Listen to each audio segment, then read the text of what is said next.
Bon alors aujourd'hui je voudrais aborder un sujet un peu particulier, je pense que vous allez peut-être me prendre pour un fou, mais il faut éviter au maximum de répondre au téléphone. Bon, il y a des cas particuliers, si vous êtes chirurgien cardiaque ou des métiers urgents, bon, continuez à répondre au téléphone, sinon il va y avoir des petits soucis. Mais dans une entreprise, justement, on n'est pas chirurgien, on n'a pas d'urgence vitale à traiter, et à chaque fois qu'on répond au téléphone, eh bien on coupe ce qu'on est en train de faire pour satisfaire la personne qui nous appelle. Donc on n'est plus maître de notre temps et on laisse les personnes qui nous appellent maîtriser notre journée, maîtriser la cadence de notre journée.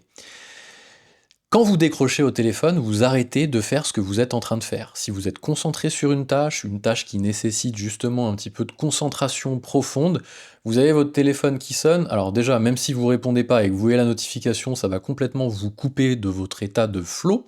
J'en parlerai peut-être dans une autre vidéo de cet état de flow qu'il faut rechercher. On a des périodes, je fais un petit teasing, toutes et tous en fonction de nos particularités, certains vont être plus concentrés le matin, d'autres l'après-midi, certains le soir, et on a une espèce de plénitude quand on enchaîne une tâche pendant 60-90 minutes où on se dit purée là je suis vraiment à fond dedans, et je sais pas, ça coule tout seul, un petit peu comme si on était touché par la grâce, on arrive à avancer, on a les idées claires, c'est ça l'état de flow et il faut au maximum le préserver.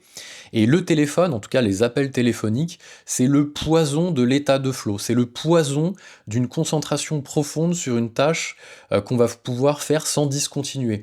Ce qu'il faut savoir, c'est quand même, euh, de nos jours, on a de plus en plus de mal à travailler sur des tâches sans être dérangé. Un collègue qui vient nous taper sur l'épaule pour nous demander quelque chose, un appel téléphonique, un message Slack.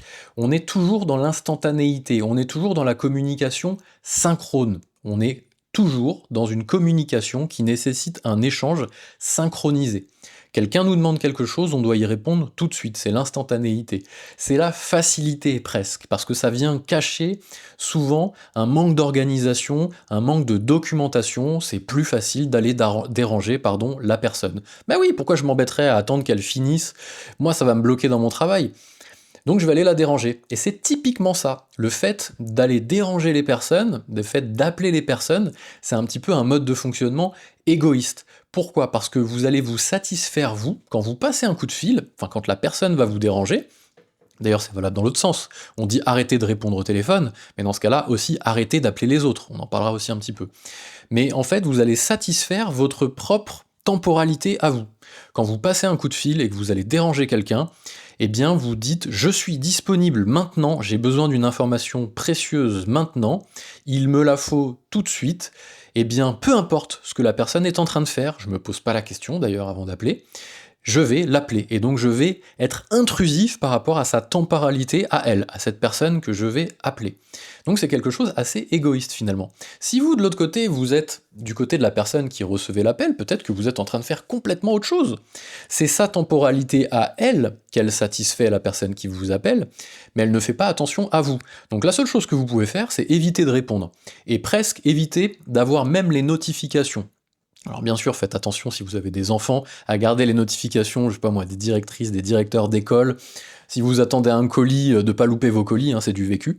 Mais d'essayer de, le plus possible, vous dire j'ai la maîtrise sur mon temps, j'ai planifié ma journée, de telle heure, de 9h à 10h30, j'ai 1h30 sur lequel je fais ça, et vous pourrez pas avancer si vous répondez à tout le monde. Et souvent le problème c'est ça, c'est qu'en tant que chef d'entreprise, on est un petit peu l'élément central au carrefour de toutes les discussions. Et on se rend compte que si on ne retransmet pas des informations à certaines personnes, eh bien les choses ne peuvent plus avancer. Et c'est le cas typique. Si vous dites aujourd'hui, Baptiste, ta vidéo elle est cool, mais je ne peux pas m'arrêter de répondre au téléphone, que ce soit avec ses collègues ou avec ses clients, c'est que vous n'avez pas mis les bonnes choses en place. Ça veut dire que si vous arrêtez de répondre, les choses s'arrêtent. Donc ça veut dire que vous êtes un élément trop central dans les process. Et ça, c'est pas bon parce que c'est pas scalable. Si vous êtes trop au milieu des process et que vous n'avez pas mis les choses en place, les choses pourront pas continuer sans vous. Quand vous serez en vacances, ce sera le bordel. Si vous voulez vous concentrer sur des sujets de fond et quitter un peu l'opérationnel parce que vous grossissez, ce sera le bordel, puisque tout passera par vous. Donc essayez, et là ça va être les solutions, après avoir déposé les constats de la communication synchrone, eh bien qu'est-ce qu'on va faire? On va essayer de déployer dans son entreprise une culture de l'écrit, une culture de la communication asynchrone. Attention, et là vous allez me dire: «Baptiste, on est des humains, on aime bien discuter». Ça veut pas dire qu'il faut couper complètement les discussions informelles, les small talk, il faut les garder, ça crée de la cohésion, ça crée du lien social, mais il faut réserver des moments pour ça. Si vous êtes en télétravail, nous ce qu'on avait l'habitude de faire par exemple, c'est de 8h30 à 9h, ou de 8h30 à 9h30, on se connecte dans un Discord, ou si vous êtes en présentiel, vous allez à la machine à café, et là les gens arrivent, ça discute, ça papote. Ça retourne au bureau, et après, focus. Et l'équivalent de l'appel téléphonique quand on est en présentiel, c'est la tape sur l'épaule. T'as ton casque, la personne vient de taper sur l'épaule, t'es là, tu sors de ta concentration, tu lui réponds 30 secondes parce que tu es sur sa temporalité à elle, et après, t'as du mal à te reconcentrer. Parce que c'est hyper dur. Le plus dur, c'est pas le temps qu'on va passer à répondre à la personne, c'est le temps qu'on va passer à se déconcentrer de la tâche, puis à se reconcentrer sur la tâche sur laquelle on était. Il y a des stats, mais ça nous fait perdre un temps fou tout au long d'une journée. D'ailleurs, le soir, on se dit, purée, j'ai l'impression d'avoir gesticulé dans tous les sens, d'avoir fait plein de choses sans avoir le sentiment d'avancer. Sans avoir eu le sentiment d'avancer. Bah, c'est normal, vous avez fait toujours, vous avez commencé des petits bouts de choses que vous avez jamais terminé parce que vous avez répondu au téléphone, parce que vous avez vu ce message Slack, parce que vous avez répondu à la personne qui vous tape sur l'épaule.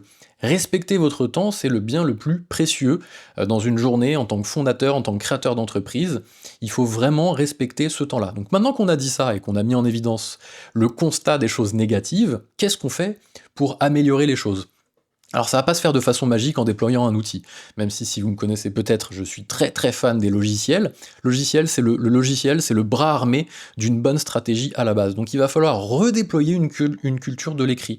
Donc désapprendre tout ce qu'on nous a appris tout au long de notre carrière, bah voilà, si tu poses une question, oui, c'est bien de poser la question, mais note-la dans un coin, mets-la dans un outil, donc il va falloir redéployer en fait une communication qu'on appelle asynchrone.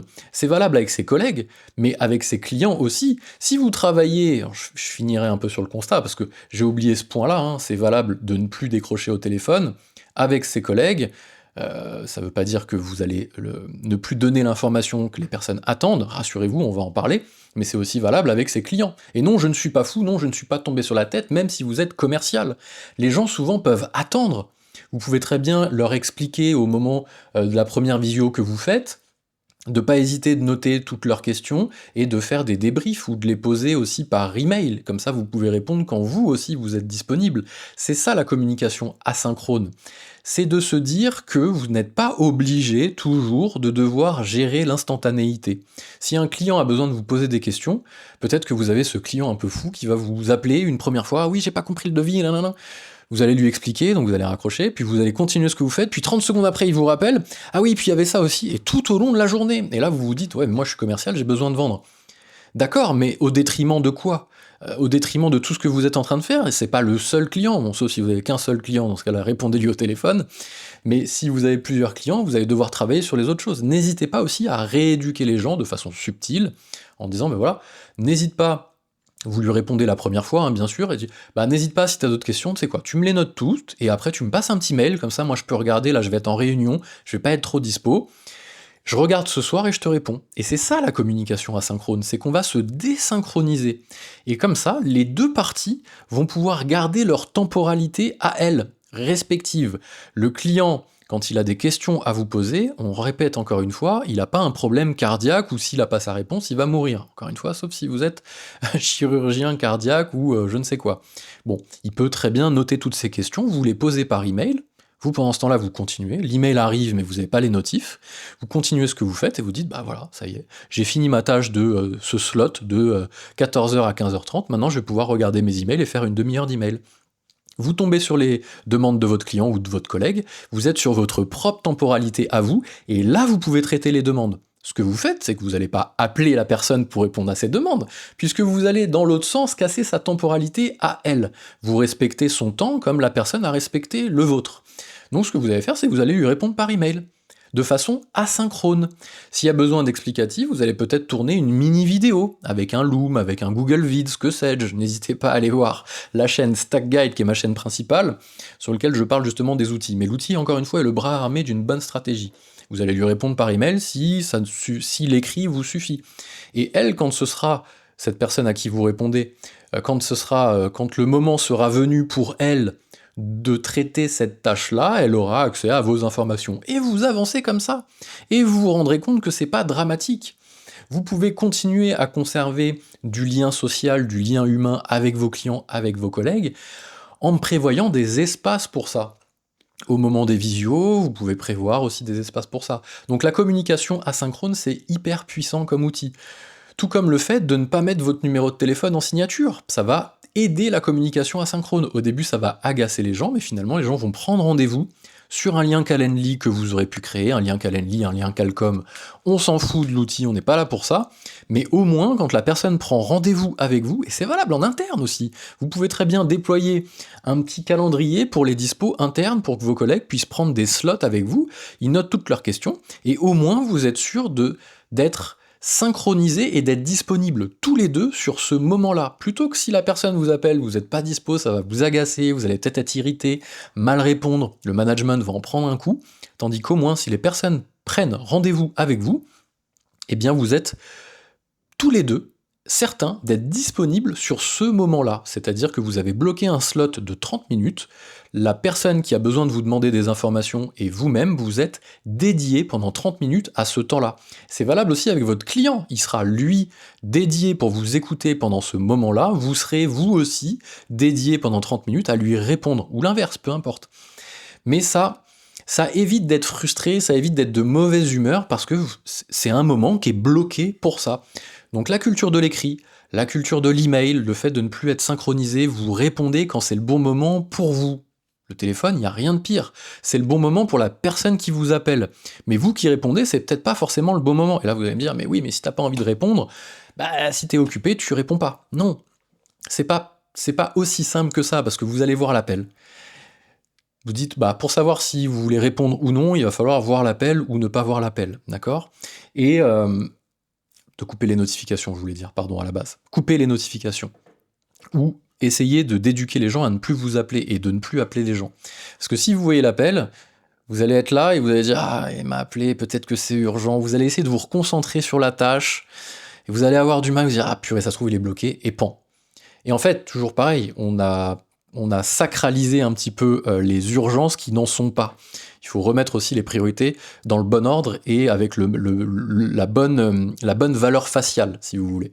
Donc le fait d'éduquer les gens à ne plus appeler et de vous éduquer vous à ne plus appeler, ça évite plutôt le constat de dire bah elle m'a appelé, je réponds pas, parce que vous serez quand même dérangé. Au moins, si la personne ne vous a pas appelé, vous n'aurez pas ce principe-là d'être dérangé.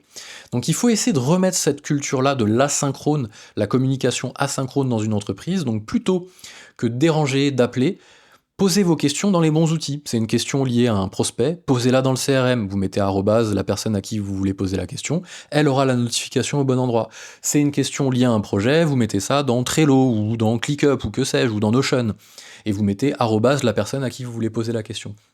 Et chacun se réserve le droit de répondre quand c'est le bon moment pour lui. Ça, c'est la communication asynchrone, et je peux vous dire qu'il y a vraiment eu un changement dans l'entreprise dans laquelle j'étais, que j'ai revendu depuis, maintenant je suis tout seul, donc c'est beaucoup plus simple, et encore que quand mes clients m'appellent, bon, une fois, deux fois, trois fois, après ils savent qu'il faut plus appeler. Alors, ça fait un peu, dit comme ça fait un peu péteux, un peu, la personne qui regarde au haut, moi je te réponds pas au téléphone.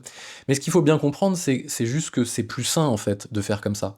C'est plus sain de se dire, je vais te réserver du temps et je serai complètement dispo pour toi quand on se sera réservé ce temps-là.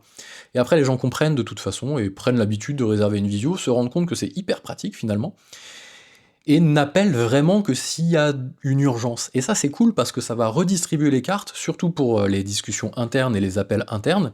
C'est que à force, vous allez positionner les urgences au bon endroit et utiliser les bons supports en fonction du degré d'urgence.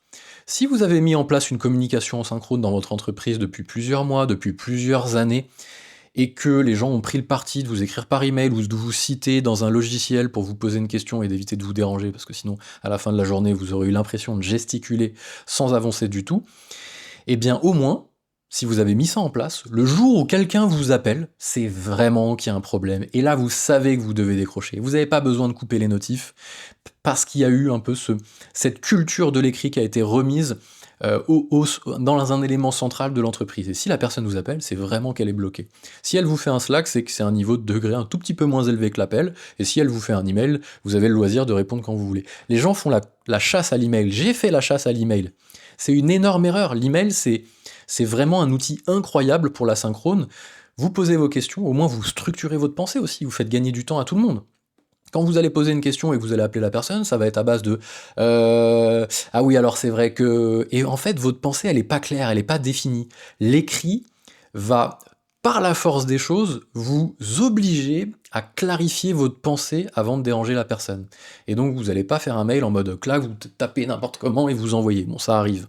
Mais vous allez essayer de structurer, vous allez réfléchir. Ce qui fait que quand la personne va recevoir l'information, elle sera déjà un petit peu défrichée, si vous voulez. Elle sera un peu plus claire, elle sera un peu organisée. Ça se trouve, la personne, en écrivant, se sera rendu compte qu'elle peut aller trouver l'information quelque part, parce que la communication asynchrone implique de documenter tout ce qu'il se passe dans l'entreprise en termes de process.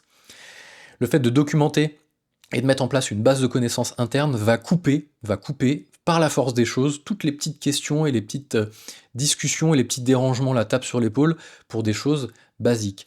Si vous avez par exemple, je sais pas moi, un process pour le imprimer, le code de l'imprimante, que sais-je, plutôt qu'à chaque fois que quelqu'un a besoin d'imprimer, quand une personne rejoint l'équipe, elles doivent déranger quelqu'un, vous mettez quelque part, c'est un exemple un peu balourd, mais vous avez compris le principe, vous documentez les process et vous rendez les gens proactifs pour aller chercher l'information.